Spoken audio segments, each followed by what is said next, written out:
Tonight you're not a hero. You're not Vasily Zaitsev or some propaganda poster come to life. You're just a half-starved conscript with bad boots and worse odds, handed a cracked scope and told to make history from behind a pile of rubble. You don't volunteer so much as get volunteered, and once you're in, you learn fast. The bullet with your name on it is a kindness. Most of them just say, indiscriminate. Before you go still and vanish into the ruins, do me one small favour. Tell me where you're listening from and what time it is there. I love seeing who's tuning in from around the world. If you want early access to more of these slow descents into forgotten lives, ad-free audio of the episodes, or just want to support the show, you'll find the Patreon link in the description. But for now, lie back, get comfortable. Let's begin. It starts with your brother. Or rather, it starts when he stops writing. He was already gone by the time you were old enough to shave, shipped off with the first wave of village boys, and swallowed by the front.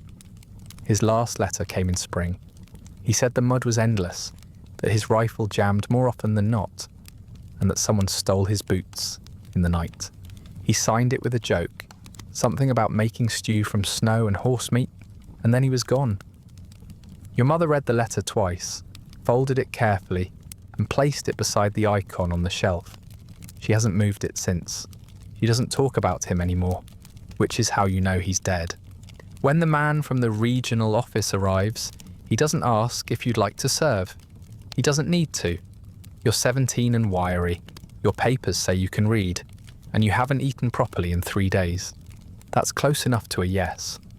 The official calls it volunteering, but everyone knows that's just the word they use when the paperwork is already filled out. Your mother stands behind you in silence, lips drawn tight, arms crossed over her threadbare shawl. She doesn't try to stop them. Maybe she knows better. Maybe she's already said goodbye. They hand you a travel pass and tell you to report to the town hall. It's 20 kilometers away, and you don't own shoes. You leave at dawn with frost on your breath and bread in your pocket, stale, hard as stone, wrapped in old newspaper. When you pass the edge of the village, a few neighbours nod from behind shuttered windows. One old man waves, another mutters a prayer you don't hear. No one walks with you. It's not that kind of send-off. The road is frozen dirt and silence. You walk until your toes go numb, then walk a little more. There are no vehicles, no convoys, no heroic music playing in the distance, just the sound of your own thin breathing and the slow crunch of frost beneath your heels. Halfway there, you eat the bread. It tastes like ash. You keep the newspaper. It has a photo of a soldier shaking hands with Stalin. Their smiles look painted on. The town hall smells like mildew and boiled cabbage. You're herded into a line of boys who look just like you, skinny, pale, trying not to shiver. A man with thick glasses barks questions without waiting for answers. Another jots something on a clipboard, tears off a slip and pins it to your coat. No one tells you what it means. You're ushered into a truck with canvas sides and no heat. The engine stutters, coughs, and eventually rumbles to life. The boy next to you throws up on his boots within the first 10 minutes. No one says anything. You watch the horizon for signs of war and see only snow. By nightfall, you arrive at a processing depot, a skeletal collection of barracks strung together by mud and shouted orders. The guards don't look at you. The officers don't introduce themselves. You're pointed to a low building with steam leaking from the windows and told to get processed. Inside, a nurse with tired eyes jabs a needle into your arm, scribbles something onto your chart, and waves you away without looking up. You don't know what was in the syringe. You're not sure it matters. They give you a greatcoat that smells like another man's sweat. The sleeves are too long, the buttons mismatched, the inside seam still crusted with what might be blood. When you ask for gloves, the quartermaster laughs. "Shoot straight and you'll earn some," he says, tossing you a dented mess tin instead. You ask about boots. He points to a pile of them in the corner. None match. You pick a pair that looks close to your size. They don't fit. You wear them anyway. Dinner is grey stew and a crust of bread. You eat every bite. The bunks are stacked 3 high. You get the top. It creaks when you climb in. The mattress is stuffed with straw and moves when you lie down. Lice, probably. You scratch and try to sleep. The boy below you coughs for 3 hours straight. No one checks on him. No one wants to get moved to his bunk if he dies. Morning comes with a whistle and a metal spoon clanging against a pipe. You line up outside, shivering in your thin layers. An officer with a clipboard walks down the line, calling out names and handing out assignments. Rifleman, machine gunner, supply detail, rifleman. When he gets to you, he squints at the paper, then frowns. Sniper selection, he says flatly. You scored well on the marksmanship test. You didn't take a test. You open your mouth to say something, then close it. He's already moved on. The boy behind you is crying. Quietly. Into his sleeve. Sniper selection. It sounds important, special, like something they might write songs about. You imagine yourself hidden in a tree line, breath still, finger steady, picking off enemies like shadows in a dream. That's how the posters looked anyway. Bold text, clean uniforms, sharp-eyed men watching the horizon with noble conviction. You saw one in the town square, right before the truck came. One shot, one victory. You remember that now. The man on the poster wasn't shaking. He wasn't wearing someone else's coat. His boots matched. You're given a new barrack assignment and told to report to a field across the road. That's all. No instructions, no training schedule, just a name and a direction. The sky's grey, the ground is wet, and your stomach turns with each step. You tell yourself it's nerves. It might be the stew. Either way, you're moving now. Too far in to turn back. Too new to understand what's ahead. You tug your coat tighter, press your hands into your armpits for warmth, and step into the cold. Behind you, someone laughs. It doesn't sound happy. The training ground isn't a proper field or base. It's a half-frozen slope of churned-up mud and snow, with broken fence posts marking the edge of what might once have been farmland. A few limp flags flutter over squat wooden sheds, and a crooked sign with hand-painted letters reads Sharpshooter, Preparation, Camp 3. No one calls it that. Everyone just says, the pit. The wind never stops here. It whips through your greatcoat and finds the seams in your socks, settles behind your eyes and burrows down your spine. You don't ask how long the training lasts. No one knows. Or if they do, they've stopped answering. The other recruits look like you, thin, stiff-backed, pretending they aren't terrified. You're lined up in the snow while instructors march back and forth, eyes sharp, voices hoarse. Most of them are older, scarred, with hollow cheeks and medals pinned to coats that haven't been cleaned since last winter. Some walk with limps. One wears an eye patch. None of them smile. You think they're supposed to inspire you, but mostly they just look cold. You're handed your rifle on the second day. It's not new, not even close. It's a Mosin Nagant, 7.62mm, with a scope that's chipped near the rim and a bolt that sticks if you don't force it just right. The barrel smells like old oil and something metallic, something older than rust. You turn it over and see scratches carved into the wooden stock, a name gouged in Cyrillic letters. You can't make out the last part. The first three are enough. Iva. You don't finish the name. You don't want to. There's dried blood crusted inside the bolt housing. Not much, just a smear. Just enough to tell you this rifle has seen more war than you have fingers. You ask the armourer if it's been cleaned. He shrugs and lights a cigarette with trembling fingers. It still fires, he mutters, if you treat it like it's yours. But it's not yours. You know that already. Training isn't what you expected. There are no long lectures, no careful instruction. You're told to crawl through snow, to aim at distant targets shaped like silhouettes, to hold your breath while wind chaps your lips and the sun reflects off broken glass. One instructor yells, "Aim with your soul," as if that explains anything. Another slaps you for blinking too long. You learn more from watching the others than from anything the officers say. You spend hours prone in the snow, cheek pressed to cold metal, shoulder bruised from recoil. Your elbows bleed through your sleeves. You don't complain. The boy next to you does once. He disappears the next morning. No one mentions him again. When you ask where he went, the instructor spits in the snow and tells you to focus on your breathing. They test you on more than just shooting. They test patience, endurance, willingness to lie still for hours, while bugs crawl into your ears and your fingers go numb. You're trained to calculate bullet drop without equipment, to memorize terrain at a glance, to distinguish friend from foe through cracked glass at 300 meters. You're taught to make every shot count. You're also taught how to shoot twice, just in case. The food is worse than before, mostly potatoes when there are any, and something like soup that smells faintly of old boots. You eat it anyway. The lice are worse now too. You've started naming them, not as a joke, just as a way to feel like you still own something. The others do it too. You catch one boy singing to his shirt collar. He doesn't last long. They pull him out of his bunk before sunrise. He leaves his boots behind. One night, during a cold snap, the pipes freeze and a trainee dies in his sleep. No one knows until morning. They take him away on a stretcher and don't fill the bunk. You sleep next to the empty mattress and try not to look at it. The next day, the instructors are quieter. Not kinder, just quieter. You fire your first live round at a pig carcass hung from a tree. The recoil makes your shoulder throb for hours. The second round feels easier. The third is perfect. You don't smile.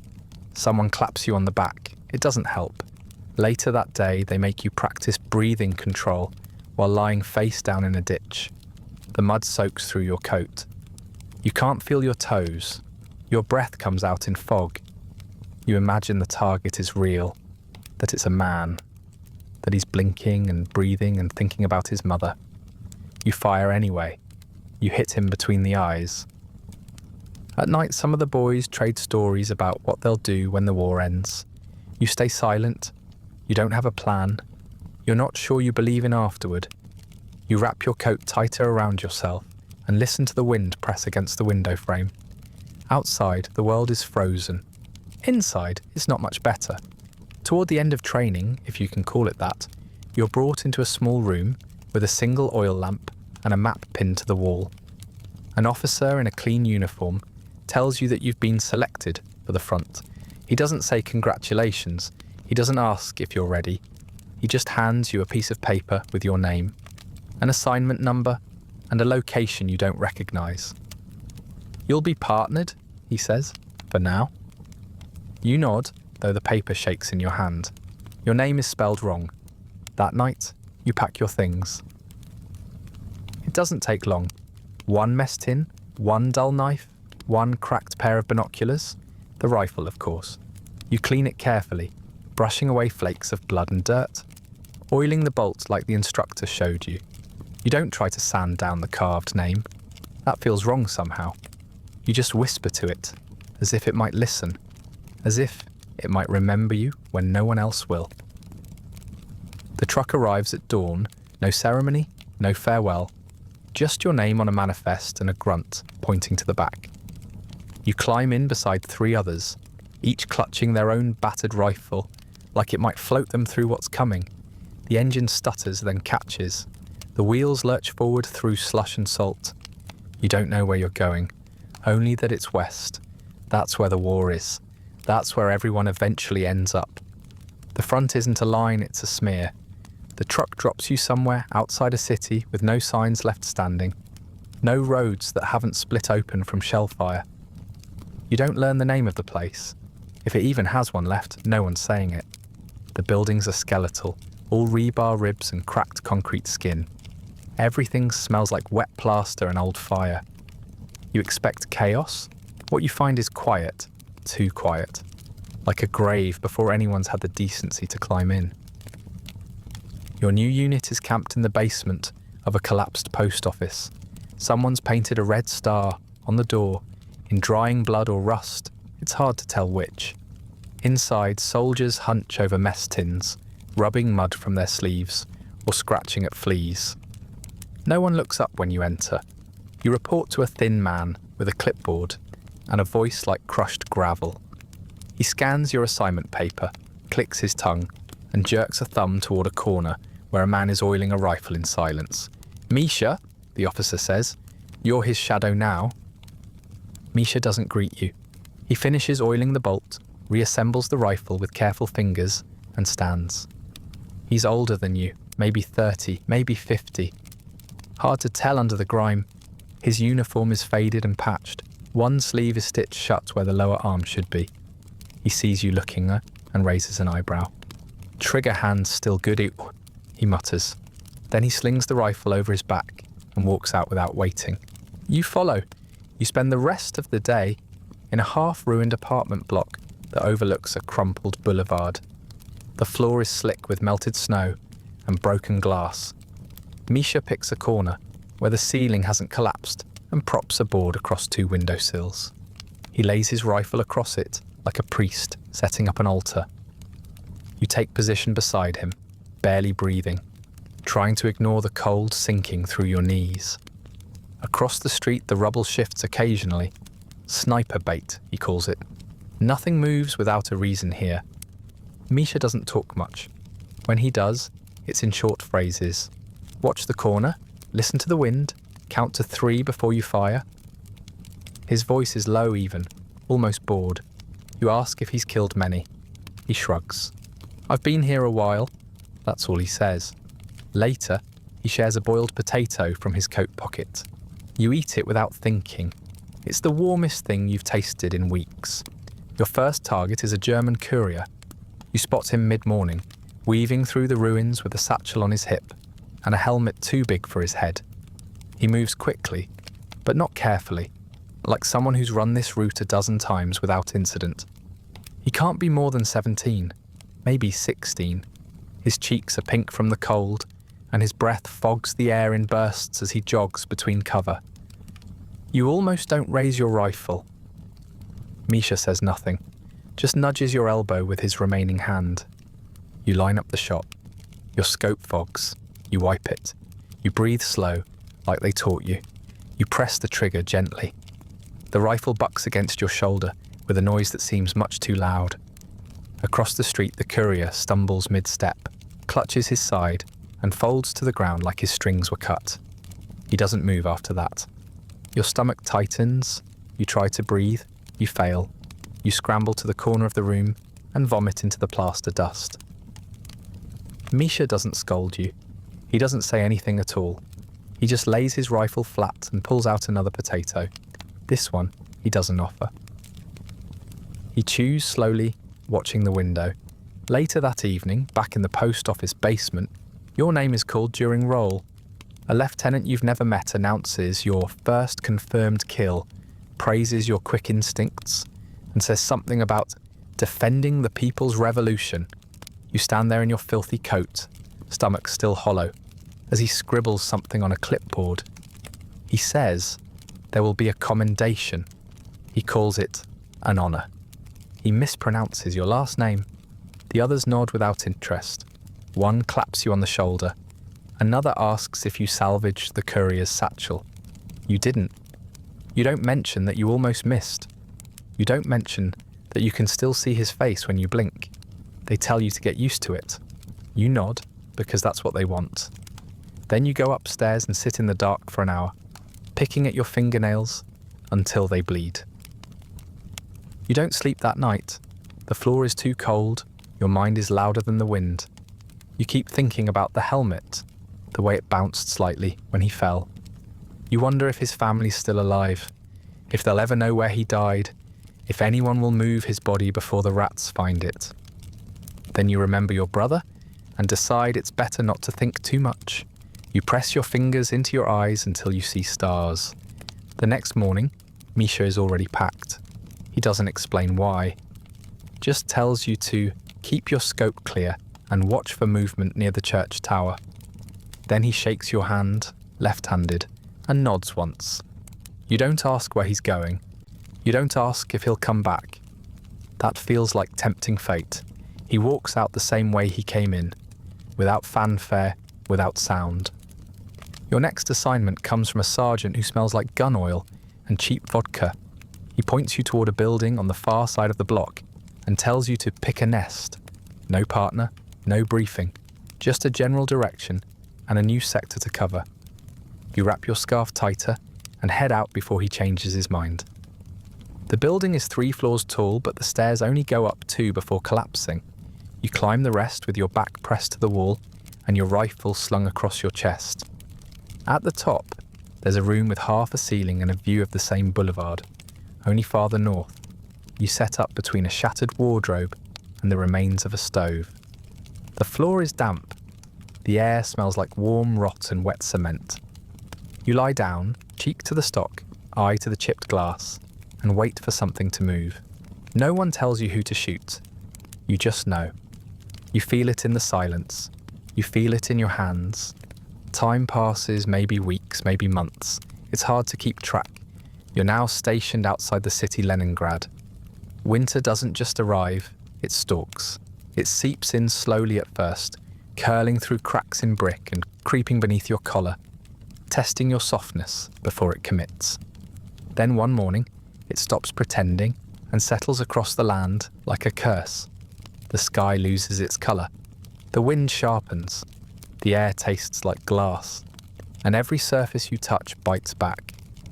You're stationed with a rotating sniper detail just outside the city. What used to be the city anyway. Now it's rubble and ice and silence interrupted by the occasional shell blast in the distance. You sleep in the corner of a frozen warehouse with 20 others, crammed in among crates and broken pallets, your breath rising in small grey clouds. The roof leaks, the walls creak, the cold is smarter than you. It finds your soft spots, it learns how you move and waits for you to forget yourself. The first thing to go is your nose. You stop feeling it after the second day. Then your fingers, even inside gloves. You flex them constantly, at first from habit, then from necessity. They crack where the skin folds, blood freezes in the creases. You wrap them in cloth at night, and the cloth hardens like bark. The boots they gave you back at the depot were already stiff and uneven, but now they're worse, frozen in odd shapes from days of wet slush and hurried drying near open flames. The left one has split near the toe. You stuff newspaper inside. It helps for about 20 minutes. The enemy's out there somewhere, but they've gone quiet too. Not because they're gone, but because it's too cold to fight. War hibernates in deep winter, like everything else. You still go out every day, rifle slung across your back, scope clouding the moment you breathe too hard. You crouch in buildings that no longer have roofs, lean against trees that creak like they're ready to fall, lie flat in the snow until your knees lock and your bladder aches and your ribs feel brittle. Sometimes you see a flicker of movement, a coat too clean, a helmet too round, and you raise your rifle. But mostly you don't fire. Mostly you just freeze slowly, hoping the enemy is doing the same. The lice are still alive though, somehow. They thrive in the seams of your coat, in the folds of your shirt, in the hem of your trousers. You stop trying to get rid of them. You just scratch until you bleed and hope no one notices you twitching during observation. Everyone else twitches too, so it's not like you stand out. Hygiene is a memory now. You bathe only when ordered, and even then, it's a metal bucket and a rag in water that smells like old rust and dead leaves. You clean your rifle more often than your body. It seems more deserving. Rations arrive every few days, sometimes in crates, sometimes just in sacks dumped at the warehouse door. You get black bread hard enough to break teeth, and frozen lumps of something they claim is meat. You hold it under your arm to thaw before eating. It tastes like grease and gristle and memory. You eat it anyway. The cold burns calories fast, and your ribs are starting to show through your coat. At night, your stomach grumbles loud enough to make the man next to you shift in his sleep. You apologize. He doesn't answer. You learn tricks. You learn to cup your hands in your armpits before touching metal. You learn that breathing through your mouth makes your teeth ache. You learn how to piss quickly and precisely to avoid freezing your trousers, and how to tell the difference between snow you can eat and snow that's been pissed on.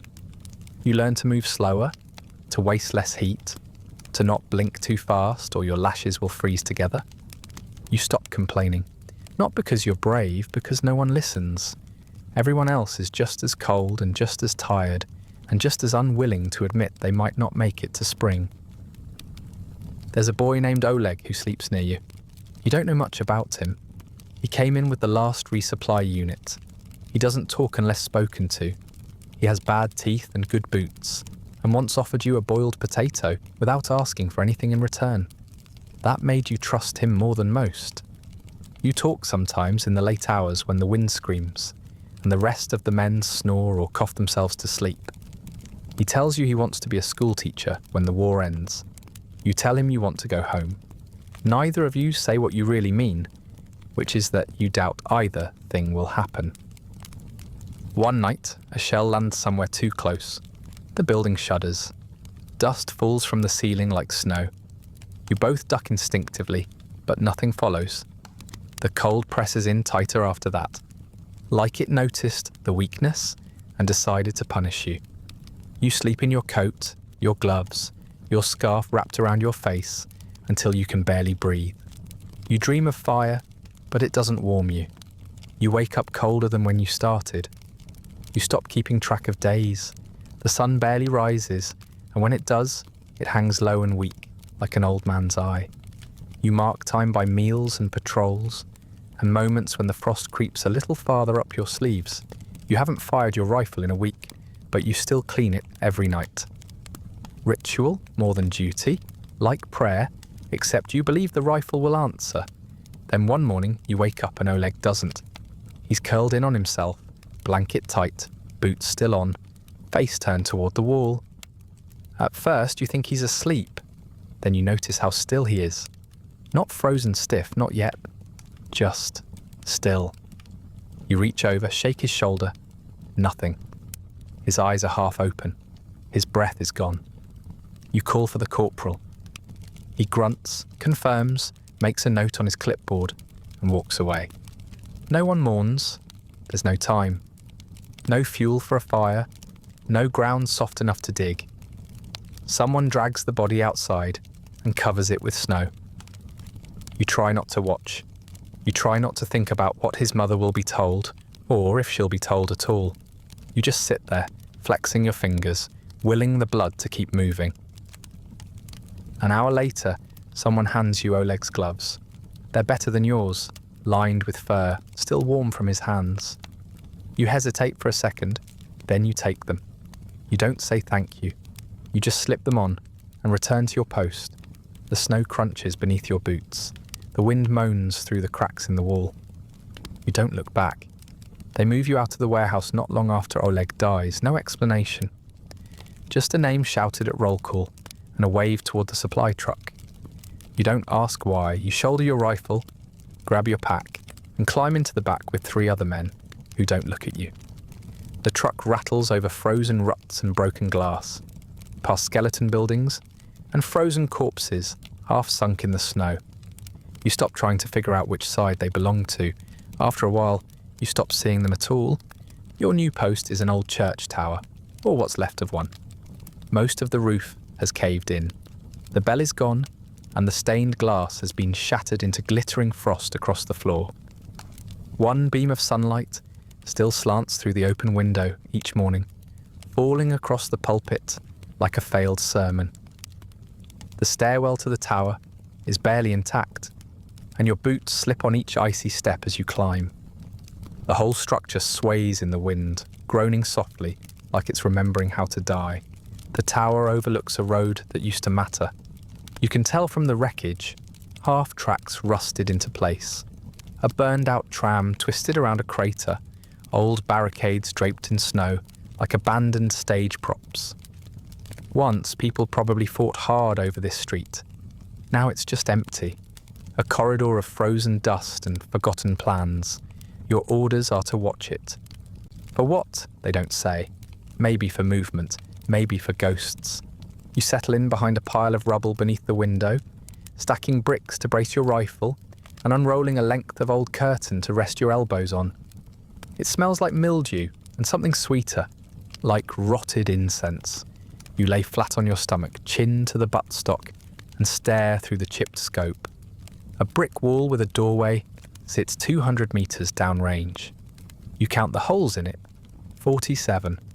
Then you count the cracks between the holes. Then you stop counting and just watch. The first day, you shift every hour. Your neck cramps, your knees ache. You move just enough to stay warm, just enough to keep blood moving through your fingers. You scan from left to right, right to left. Street, window, corner, street again. The second day, you stop shifting. It wastes too much heat. You just lie there, motionless, breathing shallow, counting each exhale like it might be your last, that doesn't fog the lens. No one relieves you, not officially. You sleep in the alcove behind the altar, on a bed of plaster and ash, wrapped in your coat and curtain. You piss in a tin can. You eat when you remember to. Mostly bread, sometimes the dry ends of sausage. The wind howls through the cracked walls at night, and once you think you hear a hymn, low, broken, echoing in the empty nave. But when you sit up to listen, there's only silence and the shifting creak of old beams. You stop speaking after the third day. There's no one to talk to, and talking makes your throat burn. Your voice feels unnecessary, like a relic you've forgotten the use for. Still, sometimes you hear it, not out loud, just behind your ear, soft and strange, whispering numbers or names you don't recognize. Once it says your mother's name. Once it laughs, you don't respond. You press your face into the scope and think about what it would take to fall asleep without closing your eyes. You start hallucinating movement, not the kind that makes you panic, the kind that makes you blink, squint, and second-guess your own pupils. A glint of light in a window, a flutter of cloth in a doorway, a ripple in the snow. You raise your rifle more often than you fire. You begin to wonder if any of it is real. You begin to wonder if that matters. Your bladder fills at the worst times, mid-shift, mid-stare. You hold it until your guts twist and your thighs shake. Then you crawl to the corner, relieved in short bursts, and return to the scope without wiping your hands. Hygiene has become a theory, something that belongs to other people, in other wars.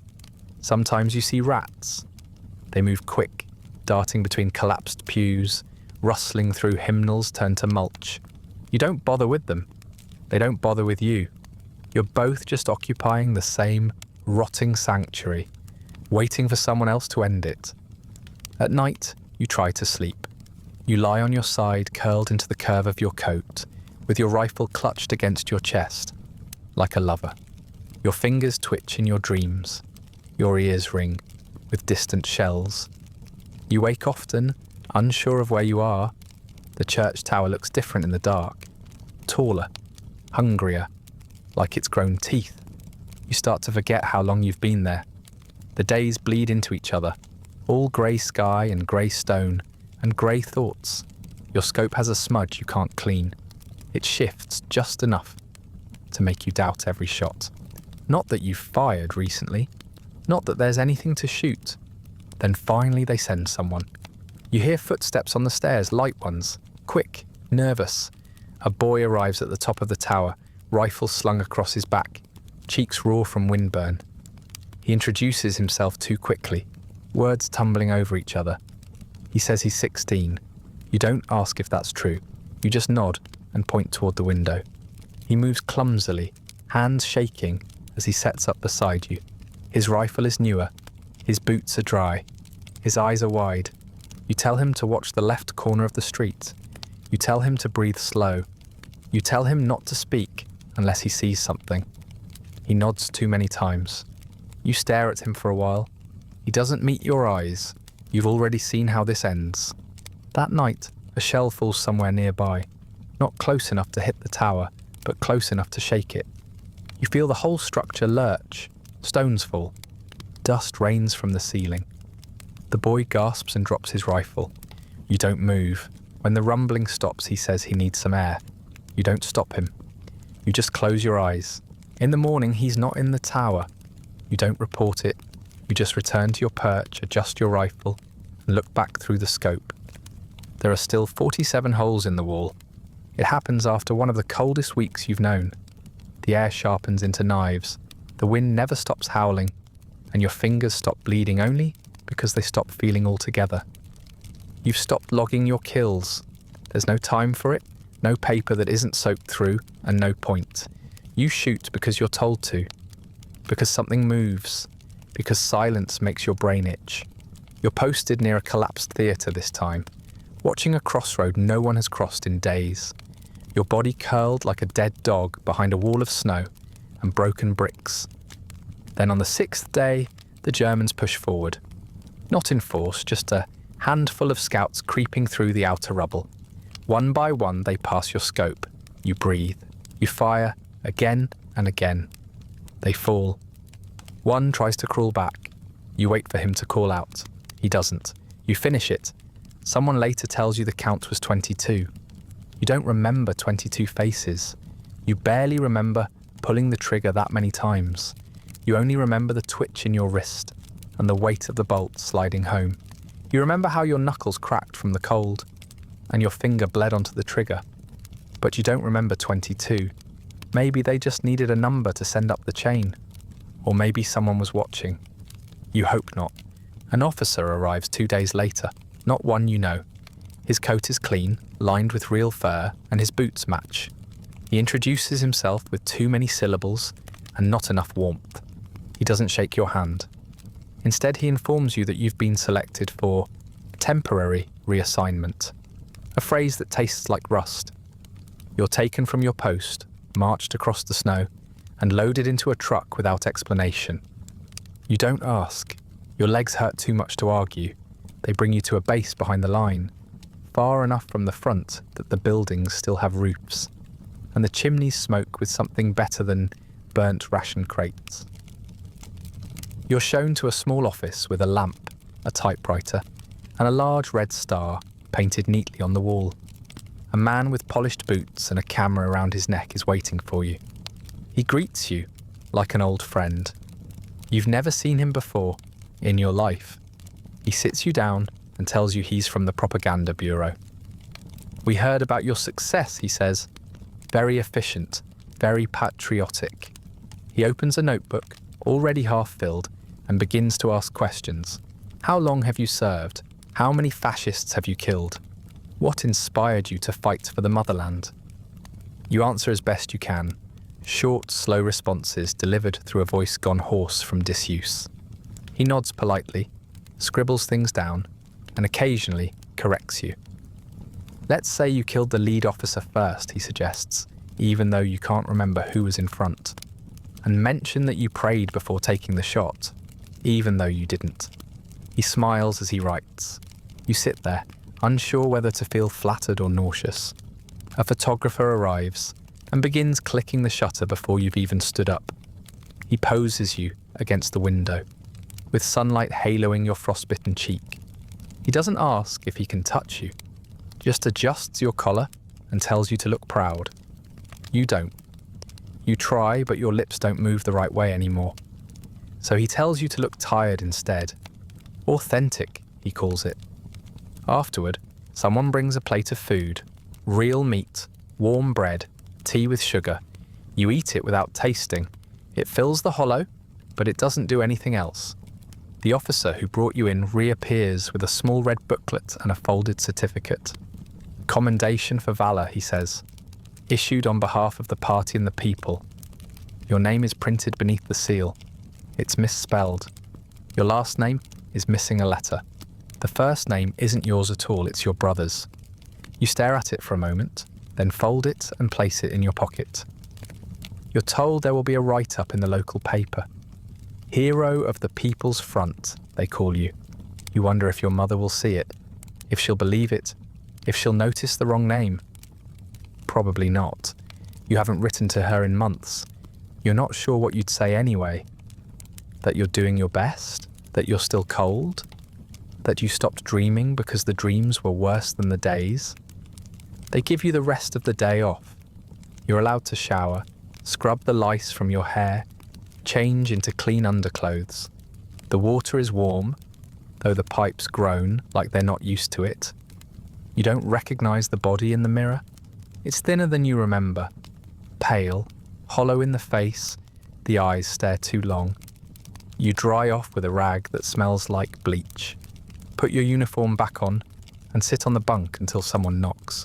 It's the same officer, now less friendly. "You're needed back at the line," he says. "Transport leaves at dawn." That's it. No medal, no ceremony, no fresh boots. Just a ride back to where you came from, and a new copy of the story you didn't write, with your name spelled wrong, and the number 22 circled in red pencil. You sleep that night, in a cot that doesn't smell like mould, beneath a blanket that doesn't scratch. You stare at the ceiling and wait for the dreams. None come. Just the echo of camera shutters and the feel of a trigger under your frozen finger. In the morning, you're loaded back onto a truck. Same kind of truck, same rickety frame. The boards beneath you creak. Your rifle rests in your lap, clean and cold.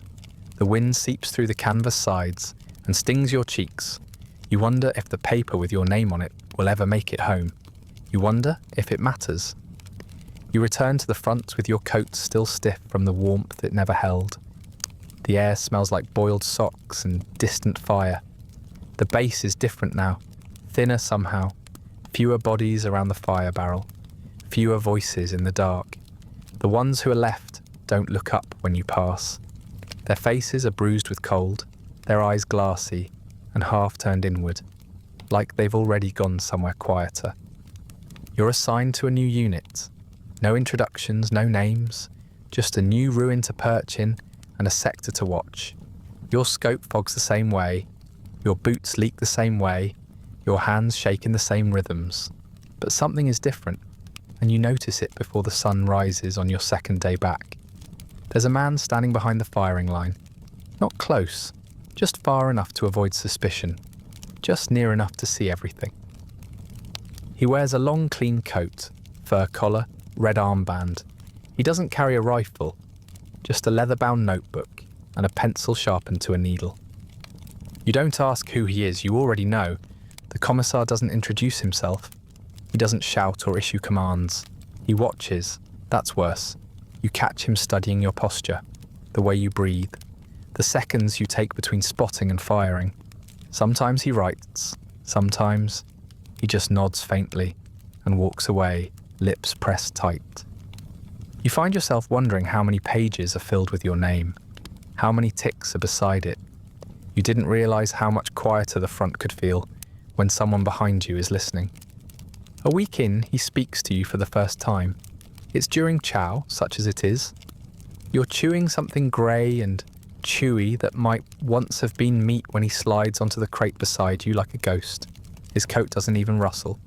He smiles too long, then asks, "Why did you miss your last shot?" You pause mid-chew, swallow. "I didn't." He taps the notebook. "Your log says the target moved. Was that poor timing? Or poor nerves?" You stare at him. Not with anger, not with confusion. Just the hollow stare of someone who's seen frostbite turn toes to soup and lice hatch behind their ears. There was rubble in the way. He ducked. The commissar nods. Then he closes the notebook and stands. No affirmation, no accusation. Just a sound. Then he walks away and doesn't look back. You finish the rest of your ration, even though your mouth tastes like chalk. After that, you start watching him as much as the street. When you lie prone in the attic, eye to the scope, you keep one ear turned for footsteps behind you. When you clean your rifle, you triple check the chamber, then wonder if he's writing down how long it took. You start firing quicker, not because you're confident, but because you're afraid of what hesitation might mean. You try not to miss. You try too hard. One day, you do miss. You don't even know how. Your aim was steady. Your breath was right. But the bullet skims off the edge of a beam, sparks, and the target drops out of sight. You reload fast, hoping no one saw. But the next morning, you're called in for review. It's not a punishment. It's worse. It's a conversation. He meets you in a small canvas-lined tent. There's a single stool. A tin stove in the corner gives off more smoke than heat. He motions for you to sit. You do. He paces for a while, then says, "Tell me, what is your understanding of ideological discipline?" You blink. "Sir?" He repeats it, slower this time, like you're deaf. Ideological. Discipline. What does that mean to a sniper? You give the answer you think he wants. Something about loyalty, duty, the party. He nods along like a teacher listening to a child recite lines. Then he asks you what you think fear does to a soldier. Before you can answer, he tells you. It makes them pause. Pausing costs lives. The enemy doesn't pause. The bullet doesn't pause. You shouldn't either. You leave with a new hole chewed in your gut. You don't eat dinner that night. Your hands twitch in your sleep. You stop counting kills after that. You stop thinking about who you're shooting or why. The faces blur. Some wear helmets, some wear coats with no insignia at all. One looks like a boy you trained with her, same jawline, same squint. You fire anyway. Better to be certain. Better not to pause. The commissar is always nearby. Not in the same building, but close. You see his silhouette sometimes, standing under a broken archway, watching like a hawk that doesn't need to blink. Once you catch him scribbling something as you lower your rifle. You start to sweat even though the room is freezing. You don't expect to be assigned a partner again. Not after the last few months. Not after everything. But then your name appears on the morning roll call, paired with another, Katia Orlova. The officer reads it without emotion, like he's listing rations. You wait for clarification, but none comes. He points you toward a rendezvous spot by the shell of a train depot and moves on. You sling your rifle, adjust your coat, and go without comment. You're not sure whether you're dreading the company or the silence it might break. She's already there when you arrive, perched on a beam of scorched steel, whittling a piece of wood with a small folding knife. Her uniform is patched in the same places as yours. Her cheek is smudged with something that might be grease or soot. She looks up, squints against the morning glare, and gives you a quick nod. You the quiet one. You nod back. She tosses the bit of wood aside and hops down. Good, I talk enough for both of us. That turns out to be true. On the first day, she talks about her shoes. Not these, the ones she had before the war. Soft leather, red laces. On the second, she talks about her father's cooking and how everything he made ended up tasting like sausage, even the cabbage. On the third, she talks about the siege, how she lived through Stalingrad, shot her first man while bleeding from her ears, and once used her rifle butt to cave in a German's jaw when her ammo ran dry. She tells it all casually, like she's describing an especially bad harvest. She's good, better than you. Her shot grouping is tighter, her eye is faster, her fingers don't shake when the wind bites. She notices things you don't. Movement in windows, the glint of sun off glass, the faint shiver of fabric in a breeze that means someone's behind it. She never hesitates, not once. You find yourself trusting her more than you want to. You try not to like her. That's the first mistake, but she makes it hard. She gives you the better corner of the building. She shares the warm end of her scarf when yours ices over. She tells jokes that don't make sense until 3 hours later, and by then, you're laughing into your sleeve while watching for silhouettes across the courtyard. It feels wrong, unfamiliar, like breathing clean air in a room that should still be choking on smoke. You forget to be careful with your thoughts. That's the second mistake. It's a quiet week. The Germans are regrouping somewhere deeper in the city, and most of your time is spent lying prone in an abandoned apartment above what used to be a bakery. The window frame is blown out. The floor is dusted with flour and rat droppings. You stack bricks to support your rifle and wedge a bent ladle under the buttstock to keep it steady. Katya calls it creative engineering. She says if you survive, you should patent it. You smile without meaning to. The morning it happens, the sun is barely up. A thin gold line cuts across the floor, catching the dust in a slow, lazy spiral. Katya is whispering about sausages again, how the best ones are always slightly burnt, how you can smell when they're ready without looking. Her voice is low, rhythmic. You're half listening, half scanning the alley for movement. It's peaceful. Or it would be, if you didn't know better by now. Then she stops talking. Not in a pause, not mid-thought, just gone. The sound cuts off like someone turned a dial. There's a dull thud beside you. You turn and see her body slumped awkwardly, her legs still crossed, head tilted back against the wall. Blood is already spreading under her shoulder, dark and fast, soaking through the fabric like ink. Her rifle slides from her lap and clatters onto the floor. You don't look at her face. That's the third mistake, or maybe the only smart thing you do. You keep your head down and don't move for 10 minutes. Not because of fear, because of protocol. You know how this works. Hit the one on the left, wait for the partner to react, then fire again. You've done it yourself. You become stillness. Your breath barely rises. Your hands don't twitch. Eventually, you pull her scarf off gently, drape it over her face, and crawl backward, out of sight. You don't take her gear. You don't search her pockets. You don't even take the better boots. Though your left one still leaks. You just crawl. The officer who assigned you is leaning against a burned-out truck when you return. He doesn't look surprised to see you alone. He checks something off a list and says, "Don't mention her." Then he walks away before you can answer. You don't ask for another partner. You don't hear her name again. That night, you sleep with your rifle against your chest and her scarf stuffed into the corner of your pack. It still smells faintly like grease and ash and something too faint to name. Time doesn't move the way it used to. It drags when you're still, then disappears in chunks. A week passes without you noticing. Then a month collapses under itself, like a rotten beam. You're posted to a new town, or what's left of it. The street signs are gone. The buildings are collapsed in strange, unnatural ways, like they were punched from the inside. You ask someone the name of the place. They shrug. You stop asking. Your days are the same. You wake to cold air and the ache in your spine. You piss behind a half-standing wall and hope the wind doesn't carry it back on your boots. You eat something hard and dry and tasteless. You clean your rifle by habit. You take position. You stare. You shoot. You sleep. That's it. The line between one day and the next is thin, brittle, and always covered in ash. There are bodies everywhere. Not just fresh ones, old ones, half frozen, half buried, some still slumped over where they fell months ago. They don't get moved unless they're in the way. You pass them on your way to your post, sometimes stepping over limbs with your eyes down. You stop checking uniforms. It doesn't matter anymore. German, Soviet, civilian, whatever they were, they're not that now.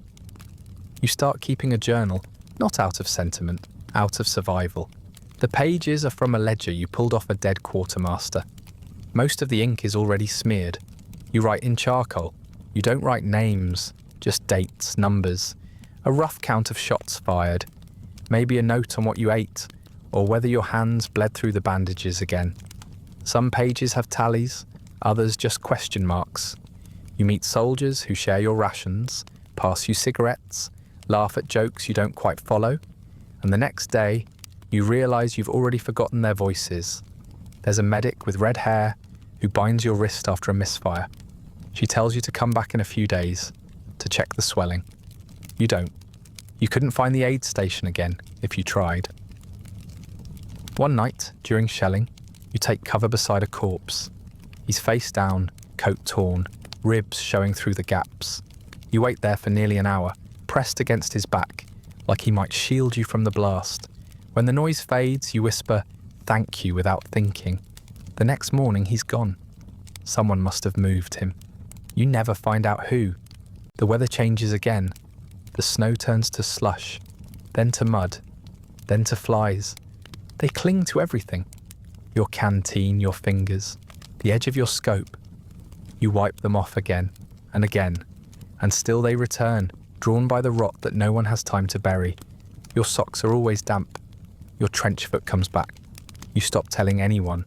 You figure if it gets bad enough, you'll just stop walking and solve the problem that way.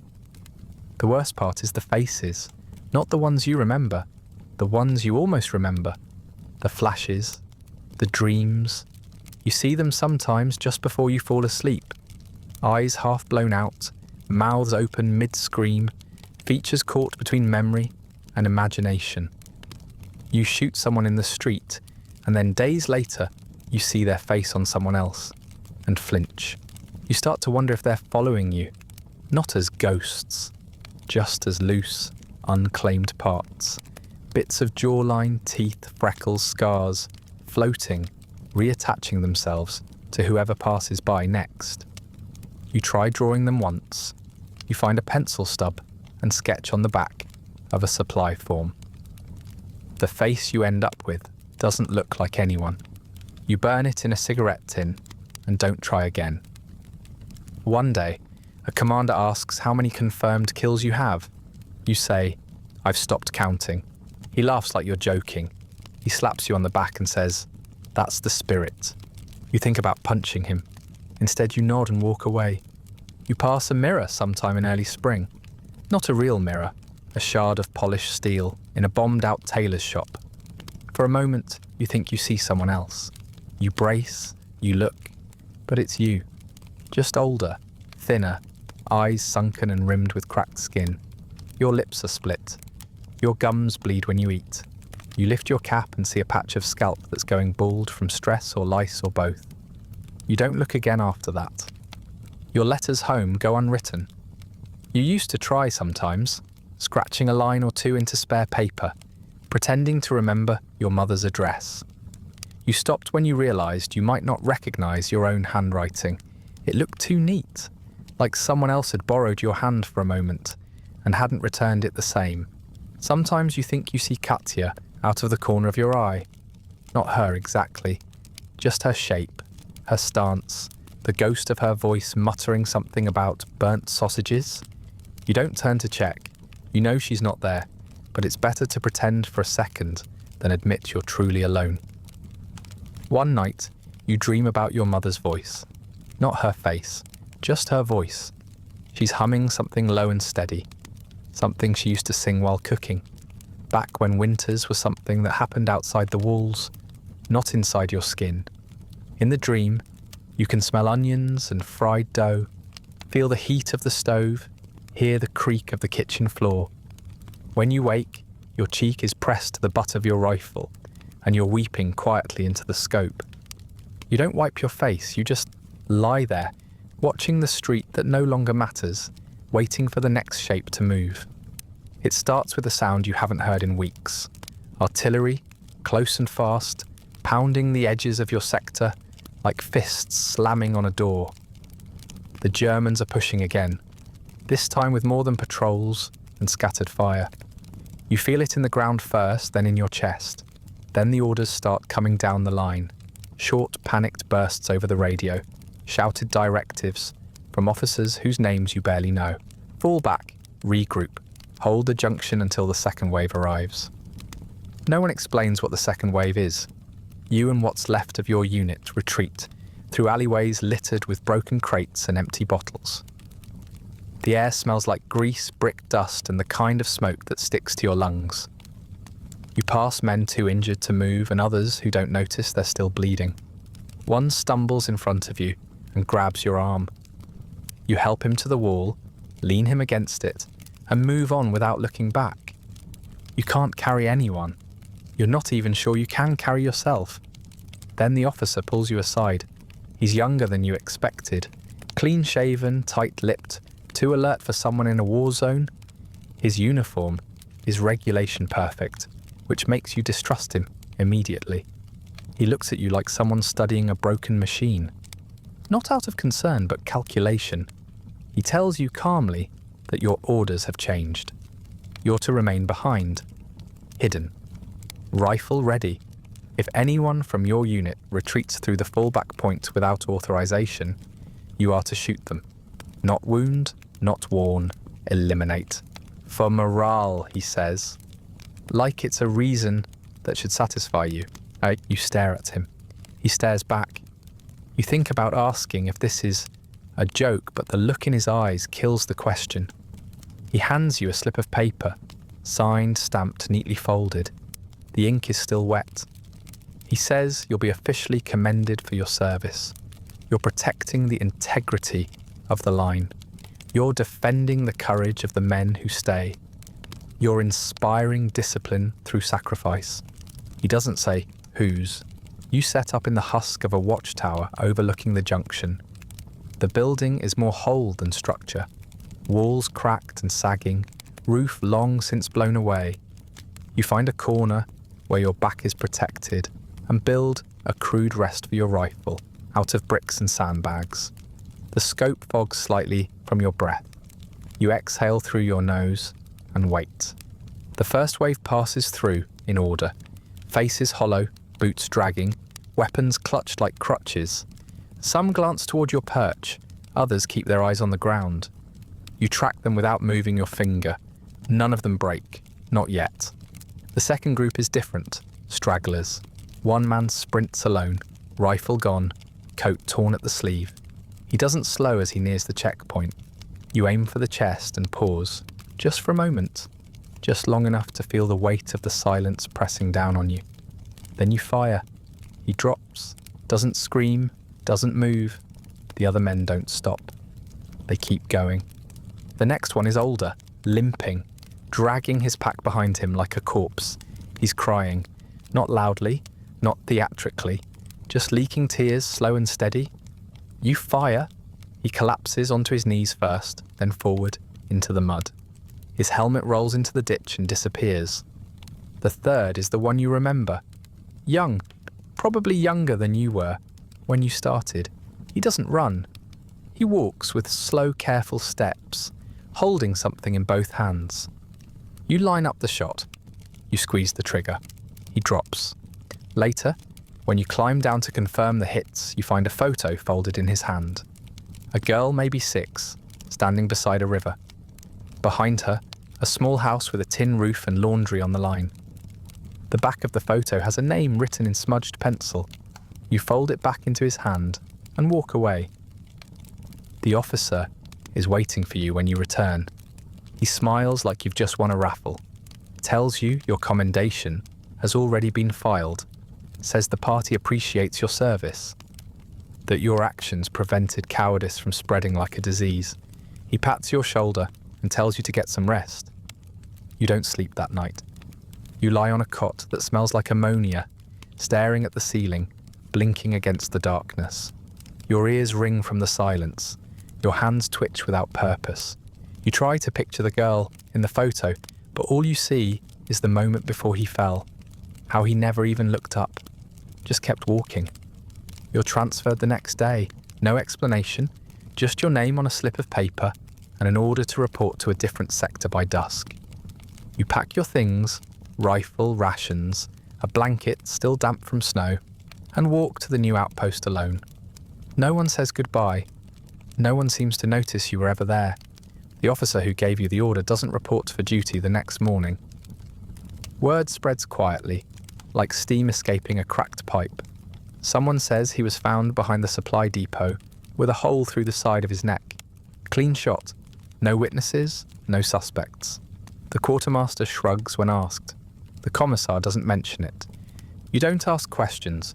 You set up in your new post and stare through the scope like nothing has changed. There comes a time when they rotate you off the front with no ceremony, no paperwork, and no explanation that feels like the truth. The officer says it's for rest and reassignment. A few others say it's because you've served enough time on the line, but you know better. It's not about how long you've been there. It's how you've started looking over your shoulder between shots, how you flinch at footsteps behind you, how your finger trembles slightly when it's not holding a trigger. You're twitchy, unpredictable, not broken exactly, but cracked in ways that make officers nervous. And nervous officers don't write recommendations. They write transfer orders. You're sent inland, far enough from the sound of shell fire that your ears start ringing in the silence. The city is technically still standing, but it's only alive in the way a tree might be after it's been hollowed out by termites. Buildings remain, but they're slumped and blackened. Streets wind through piles of masonry and half-melted road signs. Smoke no longer pours from chimneys. It drifts from burned barrels where men warm their hands and speak only in murmurs. You're told to report to a recruitment post near what used to be the train station. The platform is gone. The clock tower leans at a bad angle. Somewhere, a piano plays a wrong note and keeps going like nothing happened. The recruitment station is a brick building with no windows and a door that sticks halfway open. Inside, it smells like dust and ink and sweat that's been left to ferment. The floor creaks beneath your boots, and the walls are lined with posters that still promise honour, courage, and eternal gratitude. Some are peeling, some are smeared. One shows a soldier aiming down a rifle with a caption that says, "Precision is patriotism." You wonder if he ever fired that shot, or if he was just posing. Your job isn't much. Mostly, you sit behind a table and sign off on intake reports. You count heads, check names against lists, sometimes run basic drills to see which recruits can hold a rifle without dropping it. You're not expected to speak often, which suits you fine. You nod when spoken to. You answer only what's necessary. The lieutenant in charge tells you you're a good example, someone who's seen real combat. You don't bother to correct him. You've seen a lot of things. Whether that qualifies as an example is a different question entirely. The recruits come in all shapes, too young, too old, too scared, too eager. Some try to impress you with stories of relatives who died in Stalingrad. Others ask about your medals. A few stare at your coat, hoping it will tell them something about what's waiting out there. One boy, barely 15, asks if killing someone ever feels like winning. You don't answer.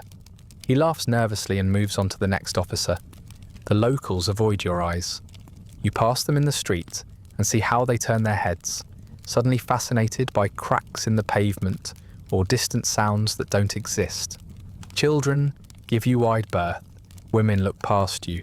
Men nod out of reflex, then stiffen like they regret it. You can feel them measuring the weight in your stare, wondering whether it's aimed at them or something behind them. You start walking slower, shorter strides, less noise, like a hunter out of season. Once, outside the station, a boy salutes you. He can't be more than 10. His boots don't match and his hat is too big. He stands at attention like he's seen in the films. Back straight, chin raised, one arm lifted sharp. You flinch, not visibly, just enough to make your stomach twist. You nod and walk past without meeting his eyes. He holds the salute until you're gone. You don't turn around. You begin sleeping in the office even though you've been given a bunk in the communal barracks. You say it's for convenience. In truth, it's the quiet. The barracks are too loud at night. Men laughing, coughing, dreaming out loud. One snores like a man drowning. Another cries in his sleep and denies it come morning. You need space to be still, to not be seen. The cot in the office is too short, so you sleep curled, knees to chest, arms wrapped around your rifle, like it's still the only thing that understands you. The windows rattle in the wind. The posters flutter faintly in the breeze. You wake up most nights with your fingers clenched, your jaw locked, your heart racing for reasons your body remembers, but your mind can't place. You sit up, drink from your canteen, and wait for the trembling to pass. Sometimes it doesn't. The recruits keep asking questions. Not all of them speak them out loud. Some just look at you too long. You can see it in their faces. The need to believe this ends in something clean. That there's a version of this war that feels like glory. You give them nothing. Not cruelty, not wisdom. Just silence. Just the weight of your presence, pressed into the air like a warning. One afternoon, you pass a storefront with a cracked mirror, still nailed to the frame. It's warped, bent at the edges, streaked with dirt. You catch your reflection by accident. It stops you cold. The man in the glass doesn't look like you, not the version you still carry from before. His face is longer, his eyes sunken. The lines around his mouth are deep. The skin at his temples drawn tight. The coat hangs loose over shoulders that are somehow both narrower and heavier than you remember. The beard is more grey than black. The expression isn't a scowl, but it isn't neutral either. It's just tired. The kind of tired that starts in the spine and moves outward. You stare for a long time, unsure of who you're looking at. Then you remember. Your grandfather looked like that. But he died 20 years ago. The war ends, but it doesn't feel like it. There's no final moment, no great silence after the storm. Just an announcement on a crackling loudspeaker, a letter pinned to the door of the recruitment station. A few bursts of celebration in places that still have alcohol left to waste. You watch from behind a dusty window as 3 soldiers embrace, laughing too loudly, their hands still gripping the rifles they apparently no longer need. Someone fires a shot in the air.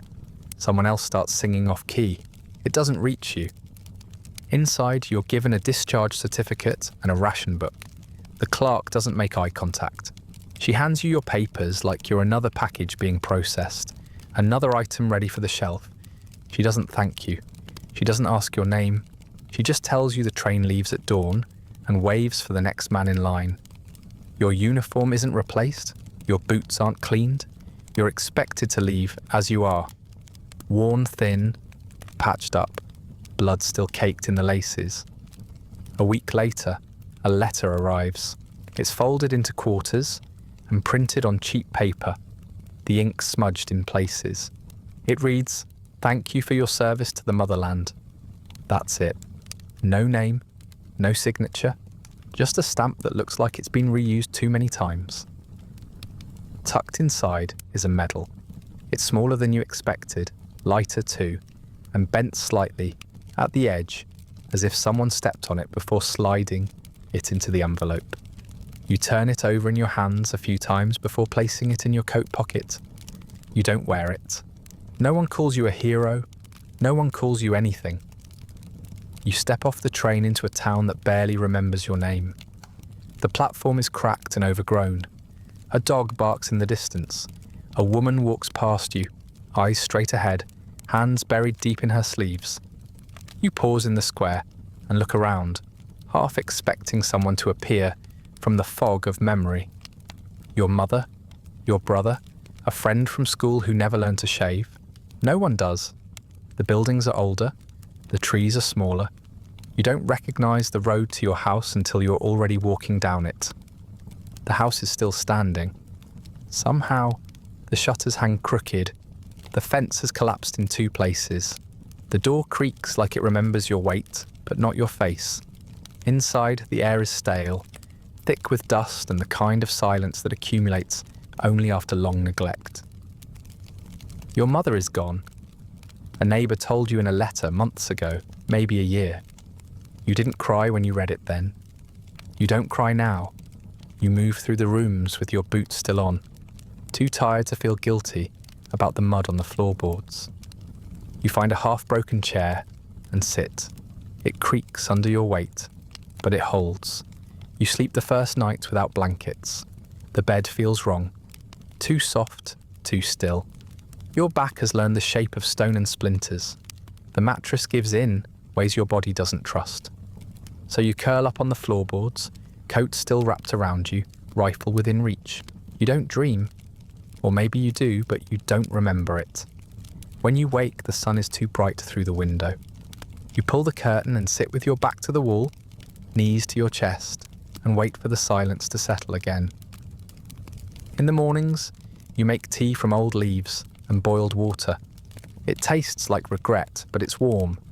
You sweep dust into corners and leave it there. You fix the door hinge with a nail you find under the stove. You light a fire, then let it die. You don't go into town. You don't go anywhere. Once, a group of boys passes by outside, shouting and kicking a ball made of twine. One of them glances toward the window and sees you. He stops, then keeps walking, quieter now. The ball rolls into the ditch. You open your coat one day and find the medal still in the pocket. You stare at it a long time before placing it in the drawer beside the stove. You don't open that drawer again. The ration book gets you flour, potatoes, salt, and once a bar of soap. You stand in line like everyone else. No one notices you. You want to be grateful for that, but it feels worse somehow. You see other veterans sometimes, men with missing limbs, men with haunted eyes. You nod at them. Sometimes they nod back. Mostly, they just keep walking. You try writing again, not letters, just thoughts. But the words don't come right. Your handwriting stutters across the page, unfamiliar and uneven. You stop halfway through the second line, rip it out, and burn it in the stove. You tell yourself it's because the ink was bad. You don't try again. The days pass without markers. You mark time by meals and how many matches are left in the box. You stop checking the calendar. You stop wondering what day of the week it is. You sharpen your knife, even though there's nothing to use it on. You clean your rifle every other morning. You don't know why. At night, you lie on the floor, wrapped in your coat, eyes fixed on the ceiling. You listen. You always listen. The wind taps against the window frame. The house shifts with age. Your breath echoes too loud in your own ears. Then come the footsteps, soft at first, then more certain. Not real ones, not outside, just the sound your mind plays when the silence gets too thick. You hear them in the hallway, in the yard, behind the door that's locked even though there's nothing worth stealing. You tell yourself it's the house settling. You don't believe it. Some nights you call out, not loudly, just a whisper, just to see if anyone answers. No one does. You survive. You keep waking up. You keep breathing. You keep eating food that tastes like paper and standing in lines that go nowhere. You survive and the world keeps moving, and eventually spring arrives, soft and damp, carrying the scent of growing things you no longer recognize. And that, somehow, is the worst part. That brings us to the end of tonight's quiet unraveling, the story of a man who survived the Eastern Front, not through glory or luck, but through silence, obedience, and the slow erosion of everything that made him human. If you're still listening, thank you for drifting through history with me. If you'd like early access to more of these slow, unvarnished descents into the forgotten machinery of history, ad-free audio of the episodes, or just want to support the show, you'll find a link to the Patreon in the description. Feel free to like, subscribe, or leave a comment with other forgotten corners of history you'd like to see covered. If you're listening on a podcast app, a rating or review helps others find their way to these stories.